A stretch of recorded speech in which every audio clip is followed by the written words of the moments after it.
శోధన సహించువాడు ధన్యుడు. రానివాడు ధన్యుడు కాదు, శోధనలు వస్తాయని ప్రభు చెప్పారు. శోధన రానివాడు అదృష్టవంతుడు. ప్రభులోకి వచ్చాక అసలు శోధనే లేనివాడు అదృష్టవంతుడు. ఆహా అనుకుంటే కొంతమంది దైవజనులు అంటారు, అతడు ఒక్కసారి తన విశ్వాస జీవితాన్ని పరీక్షించుకోవాలి. ఎందుకంటే చీకటి లోకంలో ఉండగా శరీరాశ, నేత్రాశ, జీవపుడు అమ్మమ్మతో నిండిపోయినటువంటి ఈ పాప శరీరం అనే గుడారములో మనం ఉండగా శోధింపబడకుండా ఎలా ఉంటాము?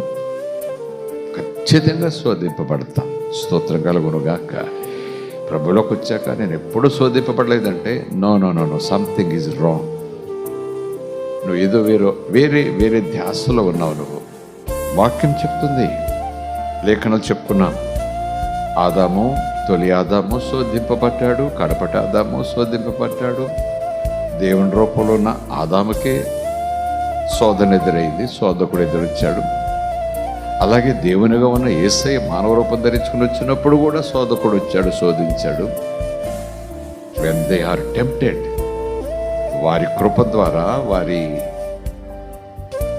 అడుగుజాడల్లో లేదా యేసు అడుగుజాడలు వెళుతున్న మనం కూడా ఖచ్చితంగా శోధించబడతాము. అది ఖచ్చితంగా ఒక ప్రిన్సిపల్గా మనం భావించి ఎప్పుడు ప్రిపేర్డ్గా ఉండాలి.